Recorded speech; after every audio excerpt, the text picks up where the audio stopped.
Hey guys, how y'all doing today? My name is Franchise Fanatic and welcome back to the channel. And today, for you guys, is another movie review. Now, I told you I was going to cover this when I was playing my LEGO Batman 2 DC Superheroes video game. By the time this video comes out, I'm not sure if the open world video is out. It might be, it might not be, it might be coming up. But today we're going to be reviewing LEGO Batman the movie DC Superheroes Unite.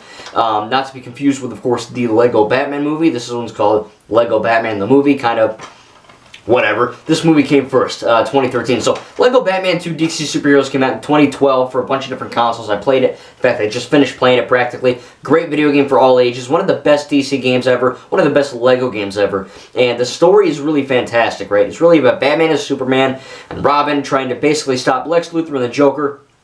And then in the end, the Justice League comes in to save the day. Now, when this movie got released and the trailers came out, I was like, oh, this is going to be cool. You know, it's like a movie based on the game. And that's exactly what this is. However, I need to put this down. However, there's a lot more to it than that. It's not just simply, you know, it's not just, oh, I played the LEGO video game, so I don't need to see the movie. You know, it's not that at all. In fact, this is the same story as the video game. You know, in fact, it kind of switches out scenes. So when you're playing the level, you know, the actual gameplay, what you're playing is told version, you know, via the film. And they also have the exact same cutscenes that are in the game. However, the lighting is fantastic, which I'll get to, but they change things. You know what I mean? It's not just the same cutscene. They change, literally, they take out, like, level 11 where Batman and Superman are in the freaking underground, like the train area, the train level. They take out the whole fight in level 12. So it's not, you know, the whole Scarecrow thing's completely gone. The lady receptionist at Lex Luthor's thing, which turns into like a metal robot in the game, she's not even a robot in the movie. She's just a normal lady who works there. So they do take liberties and they don't say, okay, well, here's where, you know, they didn't take a cop-out or they weren't lazy. They didn't just port the cutscenes over to the film, you know. Even the stuff that is in the game, the cutscenes, they redo and they reanimate. And this animation in this film for 2013 is easily some of the best animation I've seen in my entire life in a movie. I mean, this is literally, so there's Traveler's Tales and there's TT Games and TT Fusion, two subsidiaries of Traveler's Tales. And then there's another called TT Animation, which as far as I know, the only thing they made was this film. And that's a crime. Because this movie is not only criminally underrated, it's also fantastically animated. Every single scene is bursting with animation. It's such a great, colorful film, and you know the game itself has really good graphics, but this movie has 10 times the results in terms of what that game even had to offer. It looks freaking awesome. Voice acting is great, same as it was in the game. Not really much to touch upon there. The music is fantastic by John Williams, Superman score, and of course Danny Elfman, the Batman theme, which was in the 1989 Batman film. That's all great. The original music is fantastic as well.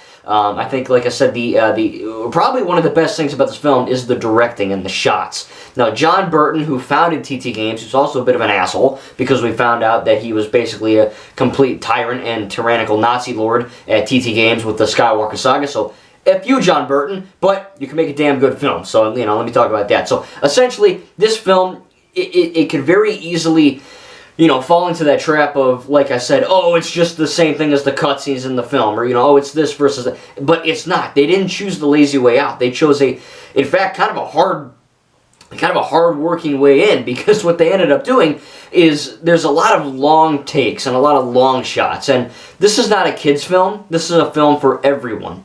And I'm glad they chose to remain it, just like the game, for all ages. They didn't make it kiddie or stupid. In fact, they even made it more adult by having a lot of these long takes in there. And there's shots literally where, you know, there's that long shot in the game where you kind of see all these Lex Luthor workers, right?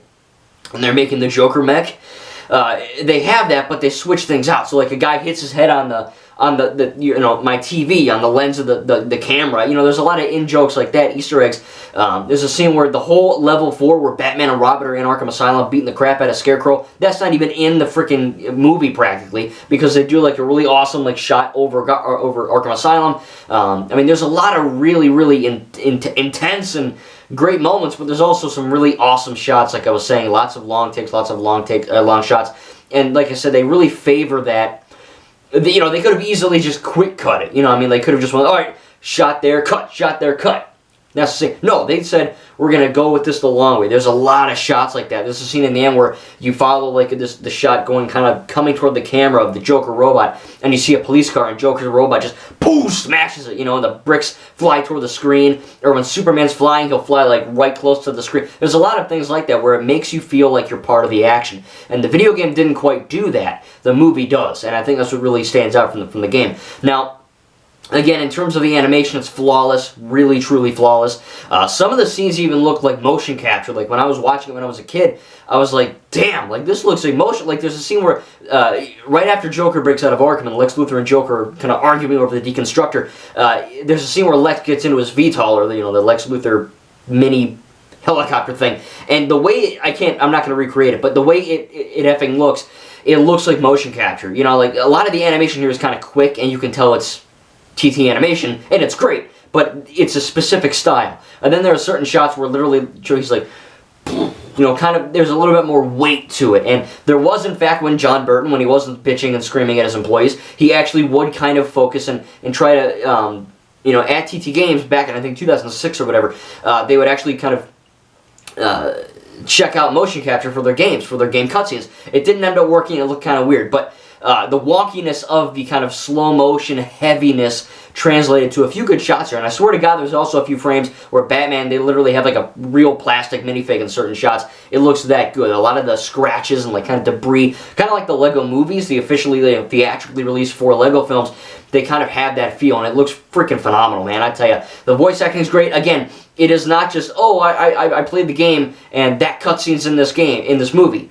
And that's true, but again, they alter the lighting, they alter the scenery, they alter the voice, even, you know, like there's a scene where Robin's like, you just stuck that on there, in the video game. But in the movie, he goes, you just stuck that on there. You know, like, they actually got the people to come back to re-record lines. Even though they're the same effing lines, they re-recorded them, so they sound different, you know.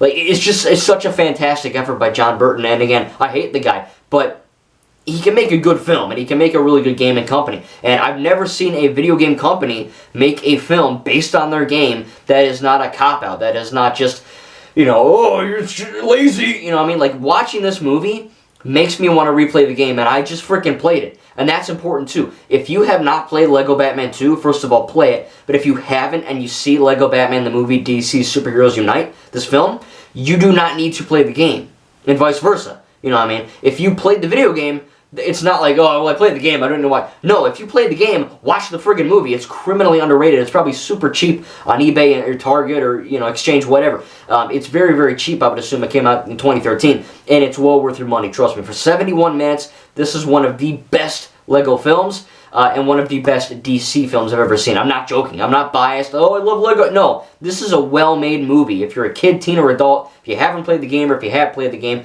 go watch this film. Lego Batman, the movie DC Superheroes Unite, is fantastic. There's a few little, you know, bugs, I guess, not bugs, but mistakes here or there, like when, you know, Superman's flying to the Joker robot and Lex, you know, I'll deal with this. You know, and he opens the hatch of kryptonite and Superman falls. In the actual video game, when he falls, there's a really quick shot of him falling. In the video game, he's just silent. He's just, you know, falling. In the movie, he goes, oh, and makes a noise, but his mouth is closed. So it's like, but he's sounding like, oh, you know, so the guy, Travis Williams' mouth is clearly open when he recorded the dialogue. They didn't open the mouth in the film. So there's a few little, you know, minor things here or there with the animation, but other than that, nothing makes you stand out and go, damn, this sucks, or, yeah, oh my god, that scene was horrible. You know, none of that stuff is like that. It's a very well animated film, very well voice acted, great music, great editing, great, you know, scene transitions, the lighting, everything is top notch in this film. And I'm really friggin' shocked that TT Animation did not make any more films after this. I know maybe it didn't do quite well. It was not in the theater. It was probably on Cartoon Network or something like that. Probably got like 2 freaking views.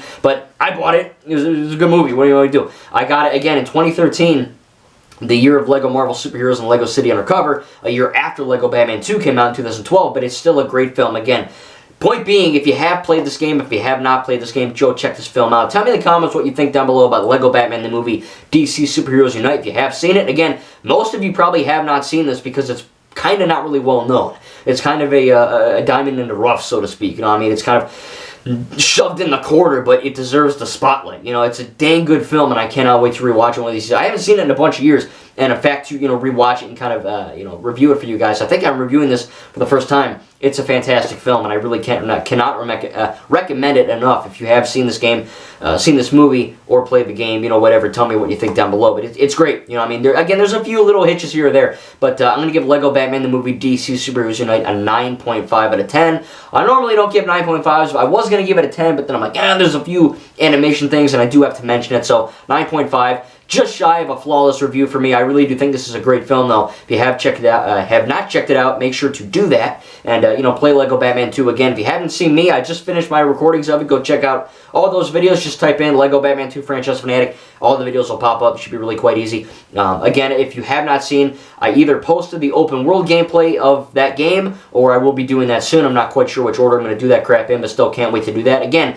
we got Dying Light 2 on Friday, if I can get it, because there's a huge-ass snowstorm, and I might not be able to get out of my driveway. We'll see how it goes. And then, of course, Lego Marvel Superheroes 2 coming up as well. Lots of great stuff on the channel. Hope you guys enjoyed this review. I really love this film, and I cannot recommend it enough. Again, criminally underrated film. Thank you guys, and we'll see you in the next video.